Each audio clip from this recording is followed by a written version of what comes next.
Mga kwento ng pag-ibig, kwento ng pag-asa at mga kwento ng buhay dito sa Barangay Love Stories. Love Stories.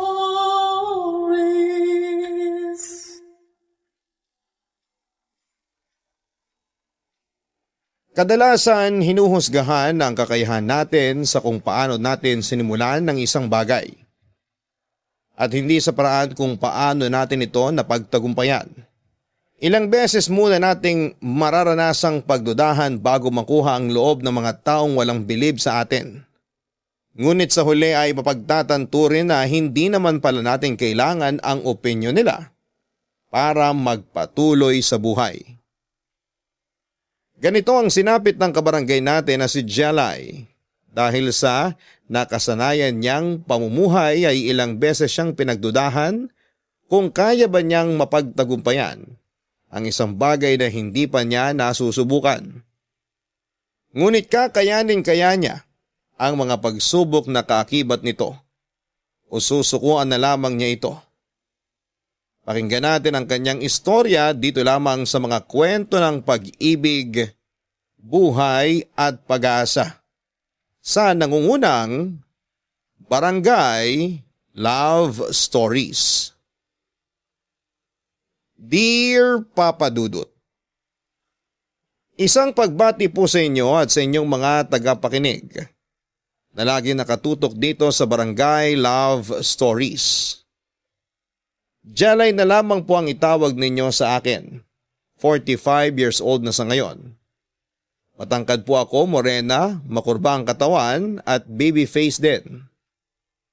May pagkatsinita rin ako at katamtaman naman ang tangos ng ilong.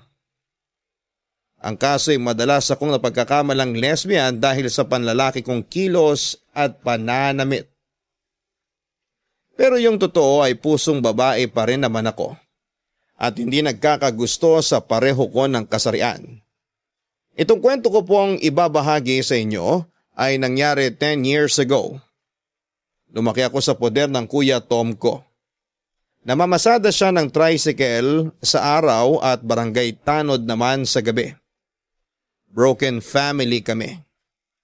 Ang mga magulang namin ay pareho nang may kanya-kanyang pamilya at pinabayaan na kaming magkapatid. Kaya naman sa murang edad ay naging karamay na talaga namin ang isa't isa. Malapit kami ng kuya ko at parang magkaibigan na ang turingan namin. Kahit na 10 taon yung agwat ng mga edad namin. Sweet kasi siya at supportive din na kuya. Pero kahit na ganoon kami ka-close ay stricto pa rin siya pagdating sa mga lalaking nanliligaw sa akin. Papadudot na kapag tapos naman ako ng college sa kursong Bachelor of Elementary Education. Pero mula nang makagraduate ay hindi na ako nagplano pang mag-take ng board exam at naghanap na lamang ng trabaho.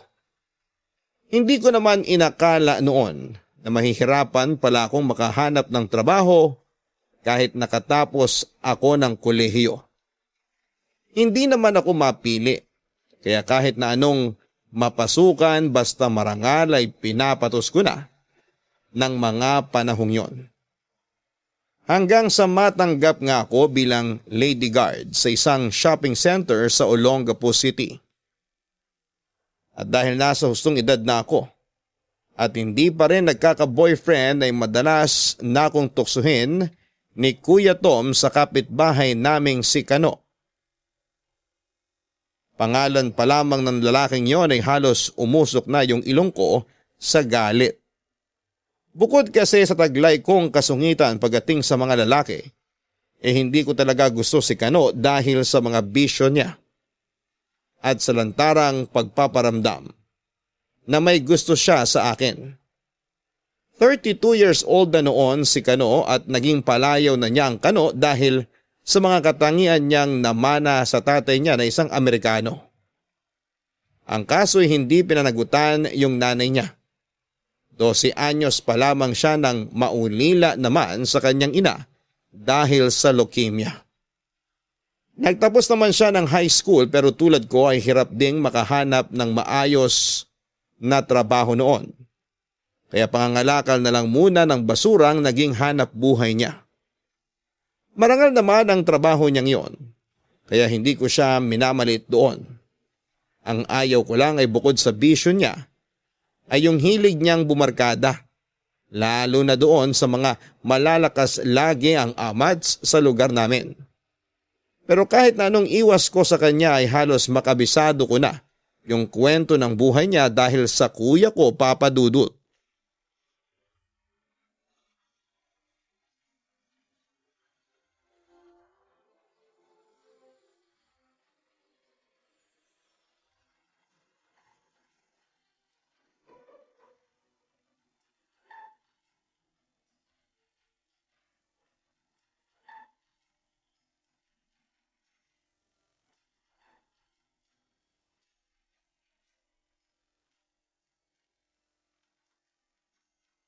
Jelay, bilisan mo na dyan.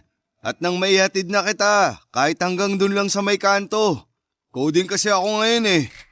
Ay naku, wag na kuya. Maglalakad na lang ako palabas ng kanto. Exercise din yun. Sus! Di mo na lang sabihin na may hinihintay ka lang makaalis bago ka lumabas ng bahay. Kuya, utang na loob ah. Ang aga-aga, wag mo nang simulan. Please lang. Wala pa nga akong binabanggit na pangalan. Parang lalamunin mo na ako agad ng buo ah.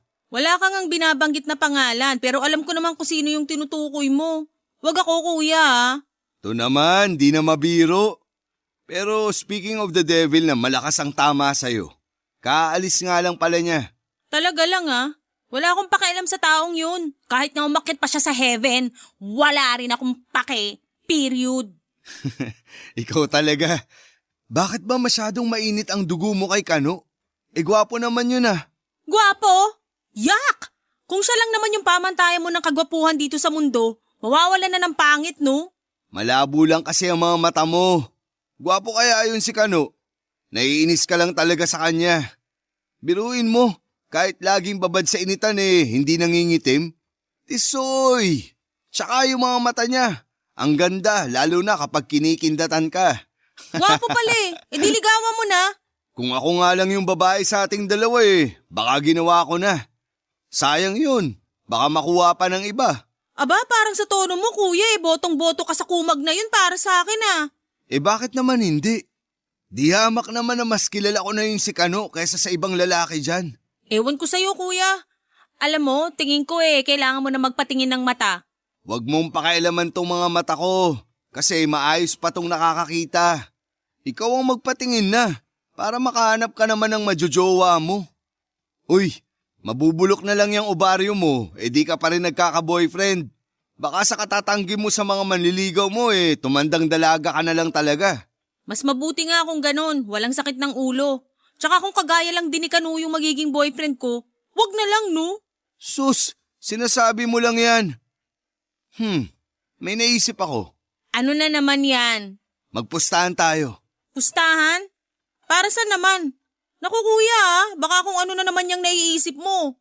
Pag kayo ni Kano ang nagkatuluyan, magsusuot ka ng tibak sa honeymoon nyo. Kuya naman, tibak talaga? Kadiri naman yung naisip mo. Hindi ako magsusuot nun. Bakit ganyan ang reaksyon mo? Ay nako. Di nakasagot ah. Ibig sabihin ba nun may posibilidad na magkagusto ka nga kay Kano? Tigilan mo nga yan kuya. Kinikilabutan ako sa mga sinasabi mo Basta hindi ako magkakagusto sa mukhang kulugo na yon. Kita mo? Pati kulog, di naniniwala sa'yo. Teka, may dala ka bang payong? Siyempre naman, ako pa. Good Girl Scout to, laging handa. May kapote pa nga Aba, talaga lang ha? O siya, sige. Ingat ka. Baka tamaan ka ng kindat ni Kano. Makaalis na nga. Baka kung saan pa makarating tong usapan na to. Babu. Papadudot kahit parang lalaki ako kung kumilos ay meron din namang nagkakagusto sa akin, lalo na sa trabaho. At dahil isa kong lady guard ay wala akong choice, kundi harapin yung mga nangungulit sa akin. Araw-araw ko kasi silang nakikita tuwing pumapasok sa shopping center kung saan kami nagtatrabaho kahit naiinis ako sa pagpapapansin nila ay naglaan na lamang ako ng mahabang pasensya. Pero pag nasa labas na ng trabaho ay hindi na sila umuubra sa akin. Ewan ko ba Papa Dudut, pero kahit subukan kong i-entertain yung mga manliligaw ko ay hindi ko naman nagagawang tagalan sila. Hindi man ako kagandahan pero ni isa sa mga nanligaw sa akin ay wala akong sinagot. May mga pagkakataon din naman na bigla na lamang may sumusulpot sa bahay namin para lakas loob na umakyat ng ligaw. Pero si Kuya Tom lagi yung humaharap sa kanila. Minsan na rin akong inalok ng isang organizer na sumali sa isang local pageant. Pero dahil kailangan magsuot ng gown at swimsuit ay mariin ko yung tinanggihan. Yung premyo lang naman kasi sana ang habol ko, sakaling pala rin ako na manalo. Pero dahil sa kahihiyang ko naman yung nakataya ay hindi na rin nang hinayang pa. Tungkol naman sa kinakaisang kong si Kano. Kahit na anong gawin ko para iwasan siya ay hindi yun naging madali, lalo na't maliit lang yung mundong ginagalawan namin, Papa Dudut.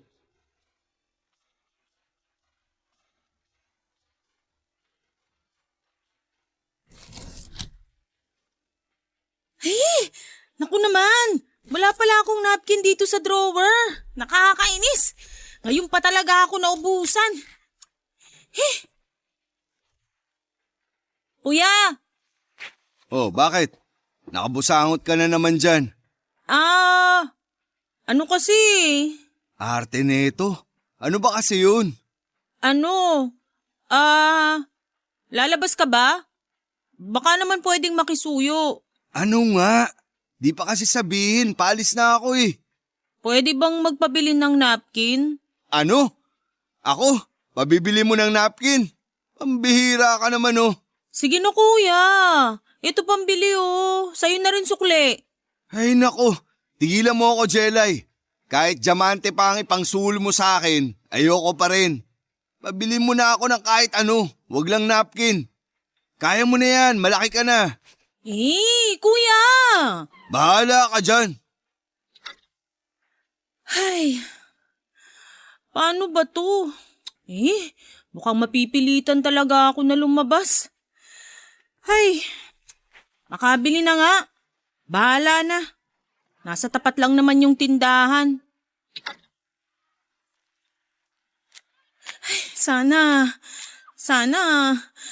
hindi ko makita yung mukhang kulugo na. Ay! Speaking of the devil, sa dinami-dami ba naman ang matatambayan? Sa tindahan pa talaga. Ay, bahala na talaga. Uy, baby loves! Sakto yung labas mo ah. Andito ako. Good morning nga pala. Good morning mo mukha mo. Pwede bang lumayo-layo ka muna? Nakakasira ka ng umaga eh. To naman oh. Di pa man lang nakakapagkape. Ang init-init na agad ng ulo sa akin. Meron ka no? Isang salita pa mula dyan sa bibig mo. Lalanding na tong kamao ko sa magaspang mo mukha. Grabe naman. Pero sige, dahil mahal kita, lalayo ko ng konti. Pero ano lang mga 1 meter lang. Basta lumayo ka. Mas maganda nga sana kung 6 feet under para hindi na talaga kita makita kahit kailan. Aling Puli, 3 napkin nga po. Sabi ko na nga be. Meron ka ngayon kaya ang init ng ulo mo sa akin. Lakasan mo kaya yung sigaw mo. Alam mo namang mahina pandinig ni Aling Puli. Paki mo, manahimik ka na nga lang dyan. Nakakabwisit marinig yung boses mo. Aba, wag kang ganyan sa boses ko. Pag naging asawa kita, araw-araw mo nang maririnig to. Alam mo wala na talagang magandang lalabas dyan sa bibig mo. Diyan ka na nga. Uy, teka. Paano yung napkin mo? Di na ako bibili. Uy, Bebe Love, sandali lang. Wag mo muna isasara yung pinto. At bakit? Kasi, nasa akin yung kailangan mo. Eto, isang pack na binili ko. Akin na nga yan. Teka, magpasalamat ka muna. Arte nito. Di salamat. Magkano ba to lahat? Wag mo nang bayaran. Sapat na sa akin yung pasasalamat mo. Pero yung di sana labas sa ilong yung medyo sincere naman para maganda panaginip ko mamayang gabi. Dami mong alam. Basta magbabayad ako. Ayoko magkautang na loob sa'yo, no? To naman oh. Wag mo na nga bayaran, libre ko na. Ganto na lang, para di mo maisip na utang na loob mo sa akin yan, sagutin mo na lang yung itatanong ko sa'yo. Sige. Ano yon? Nabasa ko kasi dyan sa balot ng binili kong napkin. May nakalagay na with wings. Pakpak yun, di ba? Para saan ba yun? Ay, tanga. Design yon.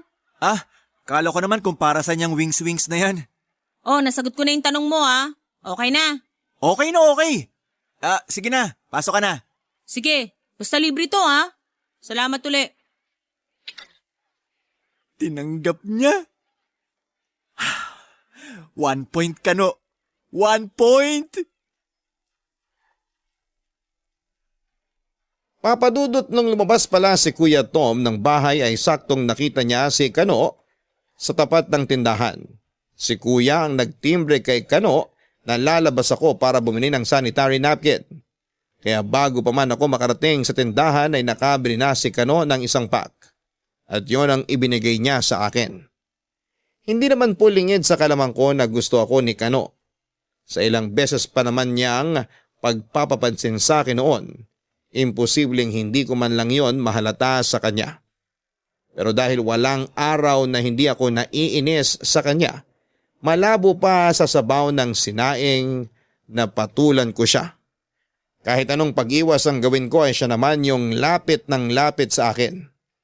Minsan sinasabayan pa niya ako sa paglalakad papunta sa kanto at aloking sumakay sa sidecar na ginagamit niya sa pangangalakal. Pero kahit isang beses ay hindi ko naman siya pinaunlakan. Hindi ko naman minamaliit o hinahamak ang trabaho ni Kano, Papa Dudut. Marangal naman yung pagiging isang mangangalakal ng basura at kapag sinuwerte malaki rin ang kinikita sa loob ng isang araw. Ang kaso kahit tapos na sa pangangalakal ay sadyang tamad maligo ang lalaking yon. At hindi malinis sa katawan. Kaya kahit maputi siya ay dugyot naman tingnan dahil sa poor hygiene niya noon. Bukod sa magkapitbahay lang kami ni Kano ay kaklose niya rin noon si Kuya Tom. Kaya madalas din siya sa bahay namin. Minsan 2 beses pa sa isang buwan na nagkakayayaan sila ni kuya ko na mag-inuman sa amin. At syempre, kasama na roon yung walang kamatayang pang-iinis niya sa akin. Isa pa sa ikinakainis ko ng panahon na yon, sa halip na ipagtanggol ako ng kapatid ko ay mas lalo pa niyang ipinapakita na botong-boto siya kay Kano para sa akin. Samantalang wala naman talaga akong makita na magandang katangian ng lalaking yon para magustuhan ko siya. Hanggang sa dumating yung araw na nagbiro ako kay Kano. Sinabihan ko siya na magtinuna at umiwas na sa mga bisyo at barkada niya para payagan ko siyang manligaw. Ang hindi niya alam ay sinabi ko lamang yon dahil alam ko naman na hindi niya yon kayang gawin. Pero mukhang mali ako ng inakala, Papa Dudut. Papa Dudut, hindi ko inaasahan na seseryosohin ni Kano ang kagustuhan namin na dinaan ko lang sa isang biruan. Umiwas siya sa pag-inom ng alak at sa iba pang mga bisyo. Palagi na rin siyang naliligo at nag-aayos ng sarili para magbukhang presentable tuwing humaharap siya sa akin. Hindi ko tuloy alam noon kung ano ang magiging reaksyon ko tuwing pumupunta siya sa bahay namin. Kahit minsan kasi hindi pumasok sa isipan ko na kayang maging malinis ni Kano. Lalong hindi ko inaasahan na kaya niyang umiwas sa barkada. Alam ko rin kasi na yung mga barkada niya ay ang mga kababata niya rin. Ang kaso yung mga lasenggo at basagulero naman ang mga yon. Bukod sa unti-unting pagbabago ni Kano ay huminto na rin siya sa pangangalakal ng basura. Sabi kasi niya ay bawas pogi points daw yon, kaya naghanap na lamang siya ng ibang trabaho. Matapos ang training ay natanggap siya bilang security guard sa isang bangko. Kaya naman mas lalong lumakas ang loob niya. Naligawan ako ng panahong yon, Papa Dudut. Kuya, di ba talaga naengkanto si Kano? Ba't biglang nagkaganon yun? Sabi ko naman kasi sa'yo, huwag mong hinahamon yung manok ko. Tanggal angas mo, no? Binibiro ko lang naman siya, no? Malay ko bang seseryosohin niya yun? Wala kang magagawa. Seryoso sa'yo yung tao. Ikaw ba? Wala ka man lang ba kahit konting nararamdaman para kay Kano? Aba syempre meron. At hindi lang konti kuya. Marami. Maraming inis. Ay, ewan ko sa'yo, Jelay. Pag kayong dalawa talaga nagkatuluyan. Hey! Yan ka na naman kuya eh. Tigilan mo na nga kasi ang karereto mo kay Kano. Alam mo, kahit ilang beses mo pang itanggi na hindi ka pa rin tinatamaan dun, hindi pa rin ako naniniwala. Basta, aabangan ko na lang kung anong susunod na mangyayari. May bisita ka yata kuya. Bisita ko o bisita mo? Lo, wala naman akong inaasahang bisita eh. Akala mo lang yun. Teka't pagbubuksan ko na muna yung bisita mo.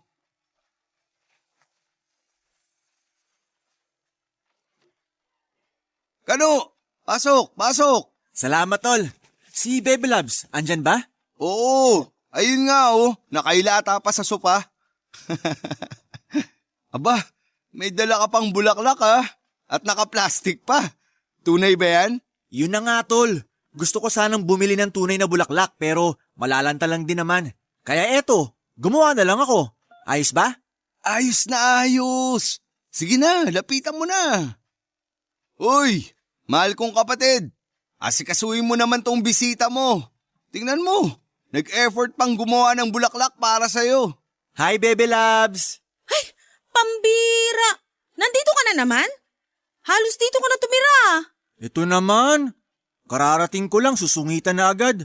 Hustisya naman sa pag-aayos ko. Look at my outfit. Bumili pa ako ng bagong polo para magmukhang pogi sa paningin mo. Wala akong pake. Di ko tinatanong. Paano ba yan? Maiwan ko muna kayo dito sa sala para magkaroon kayo ng konting privacy. Doon lang ako sa kusina. Sige, ganyan ka naman kuya eh. Tinawanan lang ako. O ikaw, ano na naman yung paandar mo na yan? Pabula-bulaklak ka pa Syempre, di ba may usapan tayo? Kalimutan mo na yun. Binibiro ka lang naman kasi tapos sineryoso mo naman. Pero, ayos na rin. Akalain mo yun? Magmumukhang tao ka pa pala. Grabe ka naman makapagsalita. Bakit? Totoo naman Mukhang tao ka ba bago yung pag-glow up mo na yan?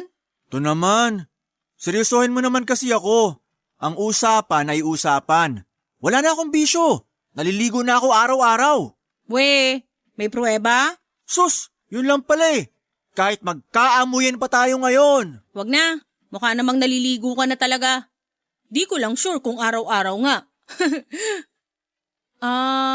May tatanong na lang ako sa'yo bago kita payagang manligaw. Ano yun? Teka, pero bago yung tanong na yon, may papatranslate muna ako sa'yo sa English. Patay. Ano, suko agad? Hindi no. Sige na, sabihin mo na. Sige, eto. Pang-ilan ka sa magkakapatid? Sus! Basic! How many you in siblings? Tama, di ba? Ang galing Ang galing sana kung tumama yung sagot mo. Kasi naman, Baby Loves. Pwede namang utusan mo na lang ako ng kahit ano. Wag lang yung pag-i-Englishin mo ako. Alam mo namang mahina ako dyan eh. Buti kung nakasama ko man lang yung tatay ko sa paglaki ko. Eh di sana, Inglesero ako ngayon. Joke lang kasi yun. Eto talaga yung tanong ko. Hindi mo ba pinagsisisihan na iniwasan mo yung mga kabarkada mo dahil sa akin? Syempre hindi. Hindi ko lang naman yun ginawa para sa iyo eh. Para na rin sa sarili ko. Gusto kong patunayan na may mas igaganda pa yung buhay ko. At yung kapag nanligaw na ako sa'yo, alam ko sa sarili ko na karapat-dapat ako. Kaya sige na naman, Baby Loves. Payagan mo na ako manligaw sa'yo. Kung seryoso ka ba naman sige, pinapayagan na kita. Talaga? Totoo bang narinig ko? Oo, pero kapag tumingin ka pa sa ibang babae, yari ka sa akin. Nakikita mo naman siguro yung ulo ng apo dun sa may rotonda tuwing papasok ka sa trabaho, di ba? Oo. Pero ano namang kinalaman nun sa panliligaw ko sa'yo? Ulo mo ipapalit ko dun pag nanligaw ka pa ng iba. Mula nang payagan kong manligaw si Kano ay halos araw-araw na siya sa bahay namin. Sa katagalan din naman papadudot, ay unti-unti na rin akong nahulog sa kanya. Hindi naman kasi mahirap magustuhan si Kano kung makikilala lamang siya ng lubusan. Hindi ko rin naman maitatanggi noon na hinahangaan ko rin ang ginagawa niyang pagbabago para sa akin. At kahit nahihiya ako sa iisipin ng mga nakakakilala sa akin, ay sinagot ko si Kano. Nasanay kasi yung mga taga roon sa amin na panlalaki ang kilos ko. At hindi nila inakalang sa dami ng pwede kong magustuhan, ay si Kano pa na sobra kong kinakainisan. Dahil sabay lang naman ang oras ng trabaho namin tuwing gabi na lamang kami nagkikita ni Kano. Hindi naman siya pinagbabawalan ni Kuya Tom na bumisita sa bahay dahil hindi na raw naman ako teenager na kailangan pang paghigpitan. Noong birthday ko nga papadudot ay kinasabwat pa ng boyfriend ko si Kuya para sa isang sorpresa. Hindi ko akalain noon na gagastos ng malaki si Kano para lamang sa birthday ko. Hindi pa man uso ng panahon na yon yung money bouquet, ay naranasan ko na yon sa kanya. Nang gabing yon ay duty si Kuya Tom sa pagronda sa barangay namin kaya kami lang ng boyfriend ko ang naiwan sa bahay para mag-celebrate. Pareho kaming nalasing at hindi rin namin inaasahan na may mangyayari sa amin ang oras na yon papadudot.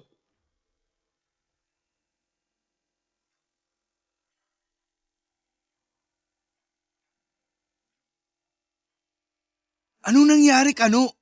Hindi mo na ba nakontrol ang sarili mo kagabi? At dito nyo pa yung ginawa sa bahay namin? Pasensya na talaga, tol.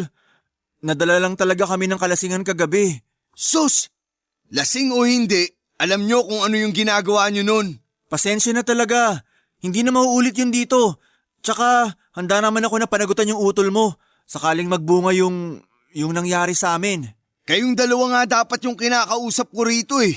Baka pwedeng hayaan na lang muna natin siya, tol. Sigurado nahihiya yun sa nangyari kaya nagkulong na lang sa kwarto. Tsaka ako yung lalaki. Ako dapat yung managot dito. Lalaki rin ako kaya naiintindihan kita. Pero kuya rin ako. Kailangan ko kayong kausapin pareho at pangaralan kahit matatanda na kayo. Alam mo naman siguro na ikaw ang unang boyfriend ng utol ko.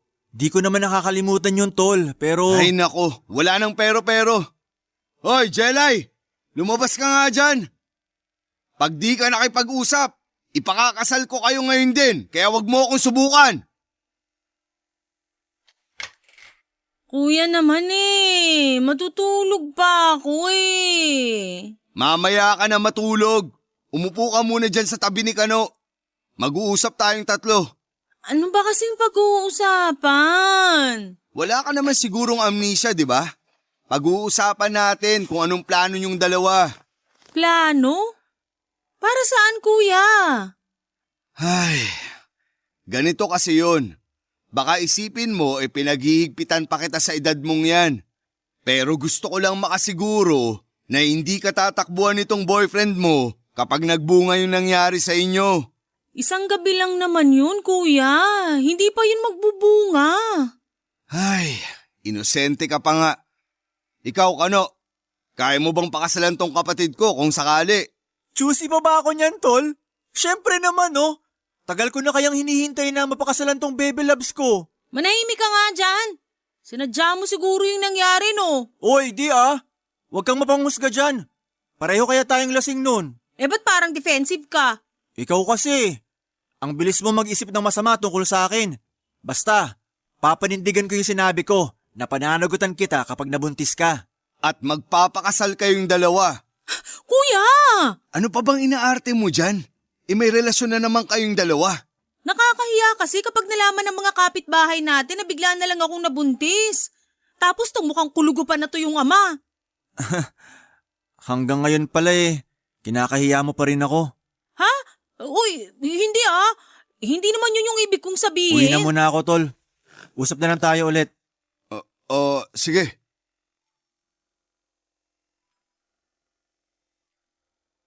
Papadudot pinagsabihan ako ni Kuya Tom dahil sa inasal ko sa pag-uusap naming tatlo at sa nasabi ko na alam kong nakasakit kay Kano. Hindi ko naman talagang sinasadyang masabi yon dahil nadala lamang ako ng hiya at pag-aalinlangan. Batid ko naman na hindi pa ako handang mabuntis ng panahon na yon. Yun bang tipo na hindi ko pa talaga nakikita ang sarili ko na magiging isang ina pagdating ng araw.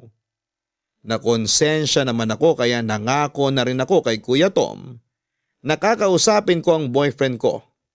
Ang kaso'y ilang araw din na hindi nagparamdam sa akin si Kano at mukhang sinadya talaga na iwasan ako. Sa ilang araw noon na hindi ko nakikita si Kano ay unti-unti ko na rin hinahanap-hanap ang presensya niya. Medyo nasanay na rin kasi ako sa kakulitan niya na isa rin sa mga nagustuhan ko. Sa kabila ng mga kinakainasan ko sa kanya, Papa Dudut, noong ko lang din napagtanto na hindi lang pala si Kano ang binago ko, kundi binago niya rin ng paunti-unti yung buhay ko.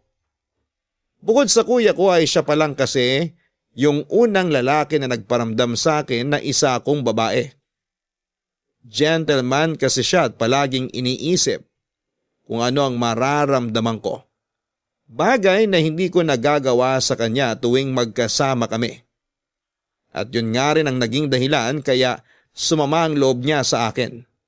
Sa huli nga ay ako na ang gumawa ng paraan para muli kaming magkausap, Papa Dudut.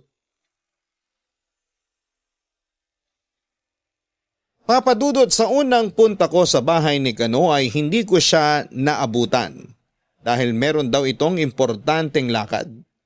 Yung kapitbahay niya lang noon ang nakausap ko. Pero yung sumunod na sinabi nito yung hindi ko nagustuhan. May kasama raw kasi na babae yung boyfriend ko nung umalis ito ng bahay. Bagamat hindi ko pa naman alam kung sino yung kasama niya, ay nagngingit-ngit na kagad ang kalooban ko ng oras na yon. Kahit pa ulit-ulit kong itanggi ay hindi ko naman maitatago noon na mahal ko na si Kano at kahit na ilang buwan na rin kaming magkarelasyon, ay hindi ko pa yon nasasabi sa kanya. Ang tanging alam niya lamang kasi ay gusto ko rin siya at tanggap ko siya bilang boyfriend ko. Sapat na para sa kanya yon. Sa sama ng loob ko ay hindi ko na rin po ipinilit pa na magkausap kami. Nagmatigas ako kahit na ako naman talaga yung may nagagawang pagkakamali. Sa 2 linggo na lumipas ay meron din akong napagtanto. Nung tingnan ko yung mga marka sa kalendaryo ko sa kwarto, saka ko lang napagtantong delayed ang period ko. Kung wala sanang nangyari sa amin ni Kano ay hindi ko mararamdaman ang kabahan at mag-alala. Pero dahil sa isang gabing yon na posibleng magbunga ay pinili ko pa ring manigurado, Papa Dudut.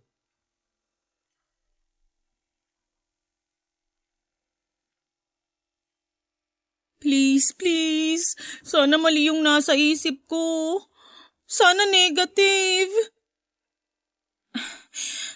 Titingnan ko ba? Parang di ko kaya. Jelay! Ano bang ginagawa mo dyan sa banyo? Kanina ka pa dyan Sandali na lang, kuya. Ang sakit pa kasi ng tiyan ko eh. Naku naman ilang buwan mo ba kasing kinimkim yan? Wala ka na bang ibibilis dyan?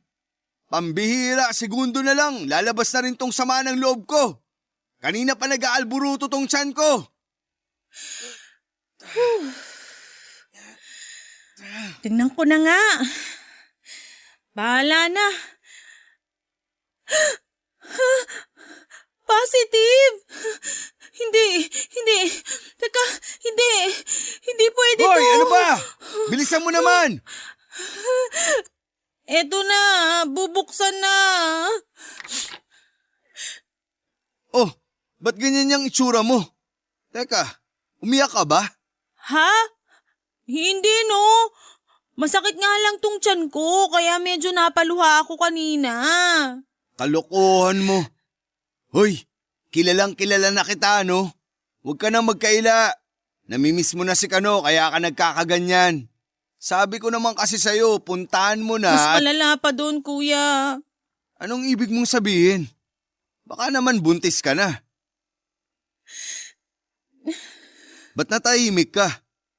Buntis ka nga? Uy, ba't naman bigla ka nalang humagulgul dyan? Kung buntis ka nga, pananagutan ka naman ni Kanoa. Hindi mo kasi naiintindihan, kuya. Ayokong mabuntis. Hindi pa ako handa para dito. Hindi ko pa kaya na maging isang ina. Ay nako, ayan ka na naman sa ganyang katwiran mo. Halika nga, maupo muna tayo dun sa sofa. Hindi ko alam kung anong gagawin ko, kuya. Pwes ako, alam ko kung ano yung tamang gawin. Sabihin mo kay Kano yung tungkol sa pagbubuntis mo. Karapatan niyang malaman yan dahil siya yung ama ng bata. Pagkatapos nun, saka kayo mag-usap kung ano ng plano nyo. Kuya, hindi ko to gusto. Hindi ko alam kung kakayanin ko. Sira ka pala eh. Bakit ka pumayag na may mangyari sa inyo ni Kano kung ayaw mo naman palang mabuntis? Kung gumamit sana kayo ng proteksyon, wala ka sana dyan sa sitwasyon na yan. Paano nga, kuya? Nakakaya tong nangyari sa akin. Baka pagtawanan ako ng mga kapitbahay natin pag nalaman nila to. Lalo na pag malaki na tong tiyan ko. Alam mo, konti na lang, mababatukan na kita eh. Baluktot yung mga katwiran mo. Hindi mo naman kailangan ng opinyon nila. Hindi naman sila ang magsisilang at bubuhay sa magiging anak mo ah. Alam nila na hindi ko kayang maging isang ina. Tsaka, ang daming magbabago sa akin. Tapos kapag lumaki na tong tiyan ko, kailangan ko nang magsuot ng bestida. Yun talaga ang inaalala mo? Teka, bago tayo magkalimutan, di ba may usapan tayo? Huwag mo na ipaalala, kuya. Ayoko marinig yan. Wala, di pwede. Basta, pag kinasal na kayo ni Kano, magsusuot ka ng tibak sa honeymoon nyo. Hey! Nakakainis ka talaga, kuya. Biro lang. Gusto lang kitang inisin. Pero seryoso ha, kausapin mo na si Kano. Paalam mo yung tungkol sa pagbubuntis mo. Kung ano man ang maging plano nyo, alam nyo na yun. Nakasuporta lang ako lagi. Grabe. Dati, masiga ka pa sa akin kung kumilos. Tapos ngayon, magiging nanay ka na. Kuya naman eh. Inagawan mo pa ako ng moment. Papadudod sa kabila ng takot ko sa pagbubuntis, ay tinanggap ko na rin yung pagiging isang ina.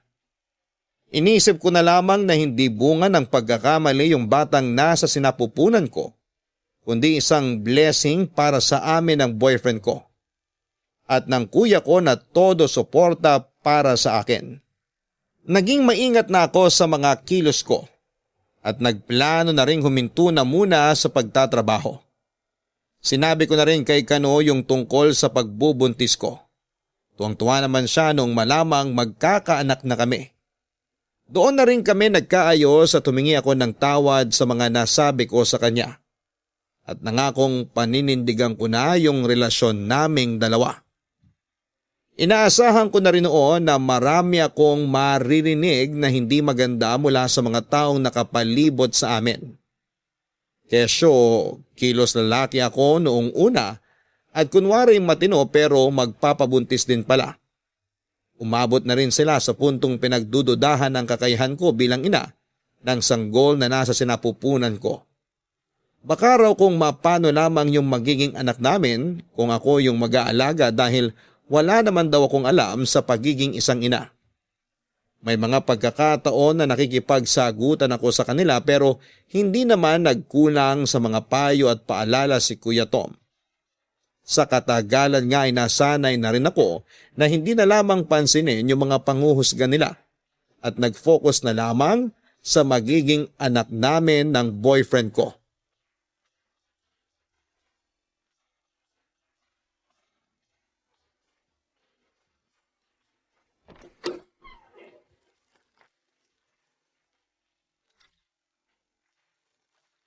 Hi, Bebe Labs!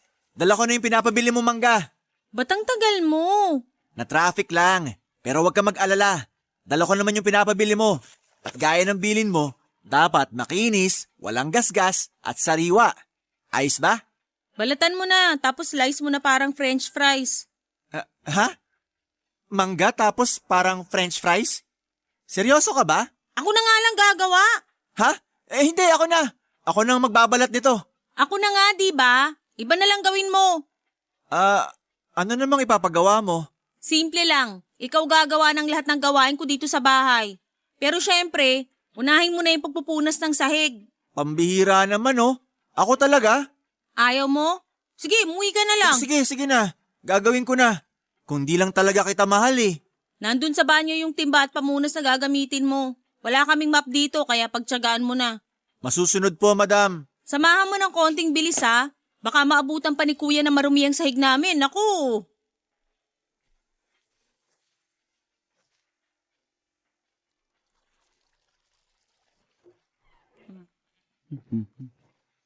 Oh, Kano? Anong ginagawa mo dyan? Tol naman oh. Di pa ba halata? Nagpupunas ako ng sahig. Kailangan daw pakintabin, sabi nitong baby loves ko. Aba, ayos ah. Mukhang di na kami mapapagod. Sana noon mo pa sinabi na gusto mo palang gawin yan. Basta para sa mag-ina ko, kahit ano tol. Naks, lakas naman maka-green flag. Baka gusto mo rin pumunta rito tuwing Sabado. Tamang-tama. Mapupuno na ng maruming damit yung basket sa likod bahay. Oy, sobra na yan ha. Ayoko maglaba no. Ipagawa nyo na sa akin kahit ano. Wag lang yun. Nako, narinig mo ba yung sinabi ng boyfriend mo? Papayag ka ba na ikaw pa rin ang maglalaba? Syempre hindi no. Maghahanap na lang ako ng ibang mapapangasawa. Yung masipag at kaya lahat yung mga gawaing bahay. Sige, pagtulungan nyo pa ako. Biro lang. Pakasalan mo na kasi para makaganti ka. Darating din kami dyan tol. Paghahandaan ko para sa mag-ina ko. Papadudot dahil palagi na nasa bahay namin si Kano ay pumayag na rin ako na bumukod na kaming dalawa. Bukod kasi sa kailangan din namin ng privacy ay nahihiya na rin ako noon sa kuya ko kung doon pa rin kami makikisiksik sa kanya. Desidido naman kami ng boyfriend ko na magkaroon na ng sarili naming pamilya kaya sa tingin ko ay tama lang na matuto na kaming mamuhay ng kami lang munang dalawa. Pero dahil hindi pa maayos yung bahay ni Kano ay pansamantala muna kaming nangupahan. Tutol ako sa ideyang yon dahil hindi naman ako maselan. Pero mas gusto raw niya na maging komportable ako at yung magiging anak namin. Maliit lang yung bahay na nirerentahan namin. Pagpasok pa lang ng bahay, hapag kainan na kaagad, yung bubungad tapos may isang kwarto na pandalawahang tao lang talaga. Kalapit lang din ang kusina, yung banyo. Laking pasasalamat ko naman sa Diyos dahil wala naman ako naging problema sa mga unang buwan ng pagbubuntis ko. Isa pa ay alagang-alaga rin ako ni Kano. Lahat ng kaya niyang gawin sa mga gawaing bahay ay siya na rin ang gumagawa. Kahit kaya ko pa namang gawin ang mga yon. Nang panahon na yon, Papa Dudut, ay hinangaan ko yung pagiging responsable niya. Nakikita ko noon sa kanya na magiging mabuting ama siya sa magiging anak namin. Kung tutuusin nga ay wala na akong hahanapin pa sa kanya. Hindi man siya mayaman pero madiskarte siya at hindi namimili ng trabaho. Basta't makaipon lang ng pera. Pero kahit na anong saya namin noon, Papa Dudut, ay dumating pa rin ang isang malaking pagsubok na yumanig sa buhay naming dalawa. Papa Dudut, matapos ang 24 weeks ng pagbubuntis ko ay saka naman namin nalaman na yung sanggol na nasa sinapupunan ko ay wala na palang buhay. Congenital brain and heart problem ang naging cause ng pagkamatay ng baby ko. Hindi ko yon matanggap noon dahil kung kailan tanggap ko na siya at napamahal na sa akin, ay saka pa siya nawala.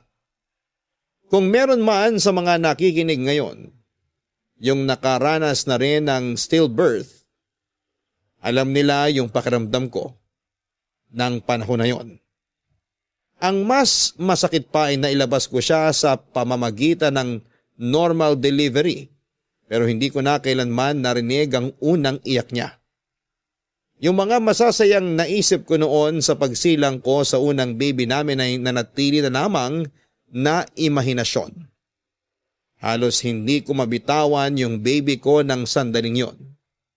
Parang namanhid na rin yung buong katawan ko sa sakit na nararamdaman ko habang hawak ang malamig nitong bangkay. Umabot din ako sa punto na walang kahit na anong salita ang makapagpapagaan ng kalooban ko.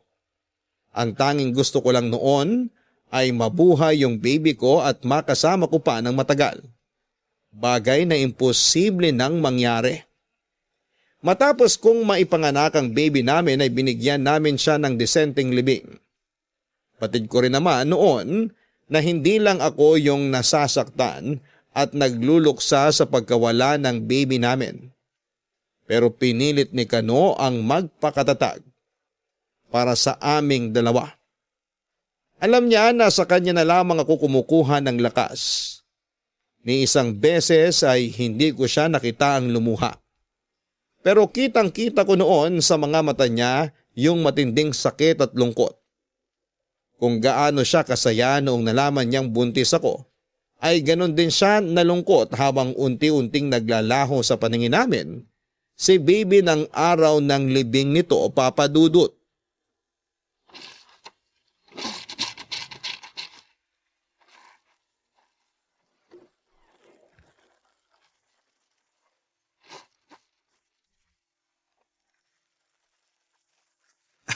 Tol, ganyan na. Uso na pala ngayon maglaba kahit madilim-dilim pa. Uy, tol. Kanina ka pa ba dyan? Kani-kanina lang naman. Dumaan lang ako para ibigay tong binili kong pandesal. Mainit-init pa. Tama-tama. Di pa ako nagkakape. Maya-maya lang, gising na rin si Bebe Loves. Nga pala, kumusta na siya? Ayaw kasi akong kausapin eh. Ayun, sobrang lungkot pa rin. Buti nga kumakain na siya eh. Di kagaya nung una. Lagi nagmumukmuk sa kwarto tapos di ko makain kung di ko papipilitin. Buti na nga lang at nandyan ka. Kahit papano, pinakikinggan ka niya. Pero seryoso tol ha. Salamat. Di rin biro yung pasensya mo sa utol ko. Maliit na bagay. Kung meron man kasing unang makakaunawa sa nararamdaman niya ngayon, ako yun. Ako yung tatay ng baby niya na pinagluluksaan namin pareho. Sa totoo lang, gusto ko na ring umiyak tuwing nakikita ko siya na sobrang lungkot. Pero gusto mong maging malakas para sa kanya. Ganun na nga. Kaya eto, lakas-lakasan na lang muna kahit sa loob ko, durog na. Tibay mo, tol. Hindi talaga ako nagkamali na sa'yo ko'y pinagkatiwala yung kaisa-isa kong kapatid. Sus, ako pa ba? Bago ko pa niligawan yun, hinanda ko ng sarili ko. Lagi pa naman may toyo yun. Natural na sa kanya yun. Magtaka ka pag bigla na lang naging sweet Hoy! Kaya aga-agang iingay yung dalawa. Nako, ayan na nga. Mukhang maaga kang mag-aadobo ngayon, tol. Batsi na muna ako. Ang aga mo yatang maligaw dito, kuya. Ay! Teka! Pandesal ba yung dala mo? Ang bango! Oo. Dumaan kasi ako sa bakery kanina. Naisip ko, baka di pa kayo nag-aalmusal. Oh, eto, kunin mo na. Palis na rin ako eh. Salamat, kuya. Buti ka pa, naalala mo yung paborito kong almusal. Di kagaya nung isa dyan. Oh, bakit na naman? Naglalaba pa nga ako, Bebe Loves, oh. Bahala ka dyan. Kaya mo na yan. Jelay, alis na ako. Sige, kuya, ingat. Salamat uli dito sa mainit-init pang pandesal. Ba't pag sa kuya mo, tuwang-tuwa ka kaagad pag binibilang ka? Pag sa akin, nagagalit ka pa. Bakit, kuya ba kita? Siyempre hindi. Tsaka di ko gugustuhin maging kuya mo, no? Baka 30 pa lang, puti na lahat ng buhok ko. Talaga lang ha? Pwes, wag kang hihingi nitong pandesal na binili ni kuya. Maglaba ka dyan hanggang bukas. Pambihira. Sinaway kami ni Tom sa tawanan kanina pero mas malala pa naman siya. May sinasabi ka? Narinig ko eh. Di lang malinaw yung dating sa akin. Baby Loves naman. High blood ka na naman sa akin. Ano nga kasing sinasabi mo kanina? Baka minumura mo na ako ha? Ay, ang sabi ko, mahal na mahal kita. Yun lang yun. Totoo? Sabihin mo nga uli. Sabi ko, mahal na mahal kita kahit toyoin ka. Okay na sana eh. Tuloy mo na nga lang yung paglalaba mo. Sunod mo na rin dyan yung mga kurtina. Masusunod po. Papadudot ng panahon na yon ay sinubukan na lang namin na magpakatatag. Nagpanggap na lamang ako na ayos lang ang lahat para hindi na makadagdag pa sa mga iniisip ng boyfriend ko. Sa katagalan din ay mas lalo kong hinangaan yung pagiging pasensyoso ni Kano sa akin. Kahit palagi ko siyang nasusungitan. Batid ko na nahihirapan na rin siya noon pero hindi niya ako sinukuan kahit na naging malamig din ang pakikitungo ko sa kanya. May pagkakataon din na alam kong sumusobra na ako. At nasasaktan ko na rin siya pero nanatili siyang kalmado. Walang pagkakataon na hindi niya pinaparamdam kung gaano niya ako kamahal.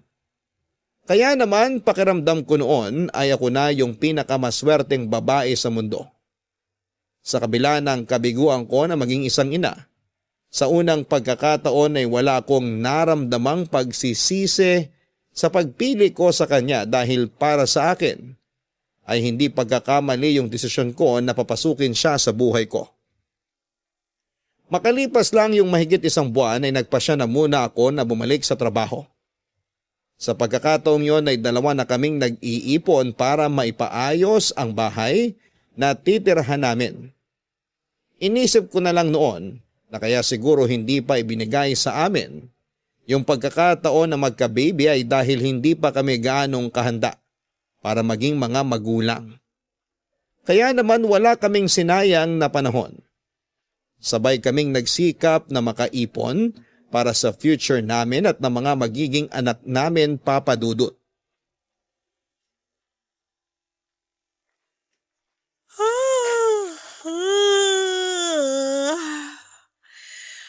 Grabe, nangalay na mga binti ko sa kakatayo kanina.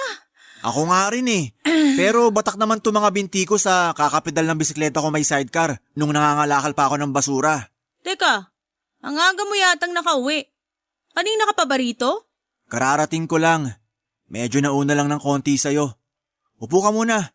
Imamasahe ko mga paa mo. Ha? Naku, wag na. Pareho tayong pagod, no? Pahinga lang katapat nito, saka isang tasang kape. Sigurado ka? Oo naman. Kape na lang. O sige, pagtitimpla kita. Mainit pa naman siguro yung laman ng termos natin. Salamat, Labs. Upo na lang muna ako rito. Labs, wag mo lalagyan ng asukal, ha? Oo, alam ko na yon. Tagal naman. Biro lang. Ito na nga, tapos na. Agad-agad. Bango nitong kape, ah. Bebe Labs, may ibibigay nga pala ako sa'yo. Ano yun? Teka, kukunin ko muna dito sa ilalim ng mesa. Tinago ko kasi muna dito kanina para di mo agad mapansin.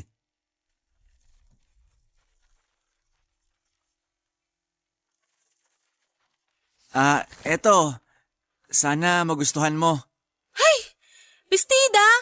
Labs naman eh. Alam mo namang di ako nagsusuot ng ganyan. Bulaklakin pa.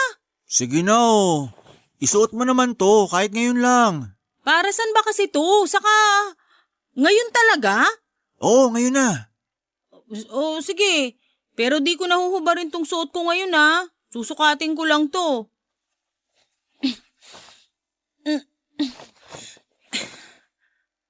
Nasuot ko na. Okay na ba? Ganda mo talaga. Bagay naman sa'yo eh. Ikaw lang talaga yung may ayaw na magsuot ng ganyan. Pero wait lang meron pa. Kahita naman. Para saan naman yan? Chill ka lang, Bebe Labs. Luluhod muna ako para mas romantic. Ha? Uy! Ano ba to? Tumayo ka nga dyan. Pasensya na, Bebe Labs, kung medyo madrama tong sasabihin ko, pero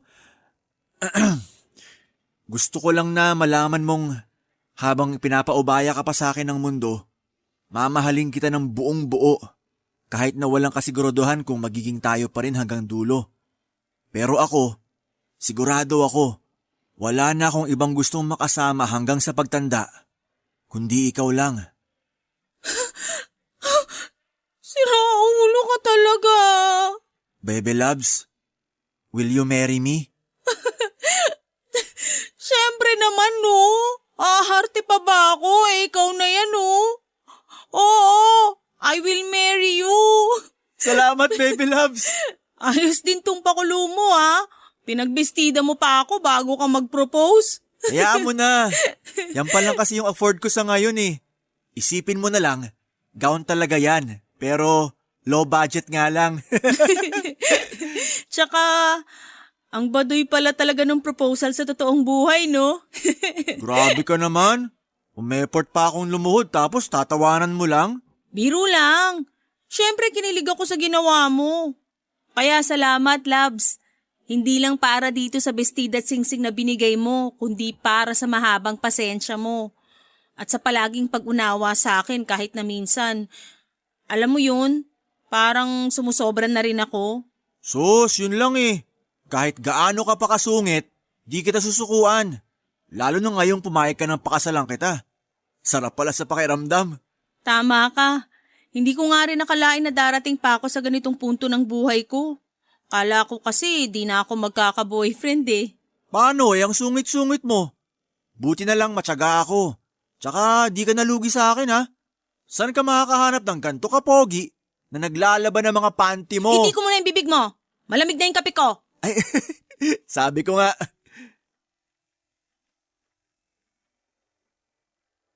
Papadudot, hindi nga nagtagal ay kinasal na rin kami ni Kano sa huwes. Simple lang din noon yung naging selebrasyon namin dahil yun lang ang kaya ng budget namin. Yung naipon naming pera ay ginamit na lang sa pagpapaayos ng bahay na nilipatan namin bago pa kami ikasal. Gaya ng inaasahan namin noon ay hindi pa rin nawala yung mga taong hindi masaya para sa aming mag-asawa. Pero sa halip na magpaapekto sa kanila, ay mas lalo naming ipinakita kung gaano kasaya yung nabuo naming pamilya. Sa ngayon ay meron na kaming 2 anak, isang babae at isang lalaki. Para kaming nanalo sa loto noong maging matagumpay ang pagbubuntis ko. Kung sa iba ay perang sukatan nila ng tagumpay. Sa akin naman ay yung mabigyan ng anak yung asawa ko at magampanan yung tungkulin ko bilang isang ina. Doon ko lang kasi napagtanto na kaya ko naman pala. At totoo nga na hindi ko kailangan ang opinyon ng ibang tao para masabing naging mabuting nanay ako. Ang mahalaga, masaya ako at yung pamilya ko. Si Kuya Tom naman ay meron na ring sariling pamilya sa ngayon. Pero kahit may kanya-kanya na kaming pamilya, ay nananatili pa rin kaming malapit sa isa't isa. Papadudot, ngayong may mga anak na kami ng asawa ko, ay pinahinto na rin niya ako sa pagtatrabaho. Masaya naman ako sa pagiging full-time housewife dahil bukod sa mabait ay masasabi kong good provider ang lalaking napangasawa ko. Hanggang dito na lamang po itong kwento ko at maraming salamat po sa pagbabahagi nito, Papa Dudut. Nagpapasalamat din po ako sa mga bumubuo ng Barangay LS dahil isa ako sa mga nabigyan ng pagkakataon na maibahagi ang kwento sa programa ninyo. Mananatili kayong number 1 sa puso ko at sa puso naming mga tagapakinig ninyo. Muli, thank you and God bless, Papa Dudut. Ang inyong forever kapuso at kabarangay, Jelay.